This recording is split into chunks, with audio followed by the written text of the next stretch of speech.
චාරික සමයේ පස්වන සතියේ අඟහරුවා දවසේ ජේසුස් වහන්සේ කියනවා ඔබ පාපෙහි මැරෙන්නේ වූය කියලා. උන්වහන්සේ මේ කාරණාව තුළ අපිට මතක් කරලා දෙනවා මේ පාපයේ බරපතලකම. අපි පාපය තුළම ජීවත් වුණොත්, පාපය අපේ ජීවිතයේ කොටසක් කරගත්තොත්, අපි පාපයේම මැරෙන බව උන්වහන්සේ මතක් කරලා දෙනවා. එනිසා උන්වහන්සේ මේ හැම දෙයක් මේ විදිහට පුනපුනා කියන්නේ මේ පාපය ගැන උන්වහන්සේ සඳහන් කරන්නේ අපි හැම කෙනෙක්ම මේ පාපෙන් ගැලවෙනවා දකින්නට තියෙන ආසාව නිසා, කැමැත්ත නිසා. එනිසා උන්වහන්සේ හැම වෙලෙම කියන්නේ මේ පාපෙන් ගැලවිලා ඒ ජීවනය ලබන්නට කියලා.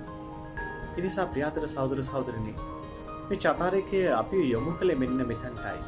මේ පාපෙන් ගැලවෙන්නට. ඒ නිසායි අපි මනස්ථාපනය ගැන මෙනෙහි කරමින් මේ චාරිකය ආරම්භ කළේ. අද වෙද්දී අපිට පුළුවන් වෙලා තියෙනවද මේ පාපෙන් ගැලවෙන්නට? අපිට පුළුවන් වෙලා තියෙනවද මේ පාපෙන් ඈතර වෙන්නට? උන්වහන්සේ අපෙන් අහනවා ඔබත් මේ පාපයෙන් මැරෙන කෙනෙක්ද කියලා.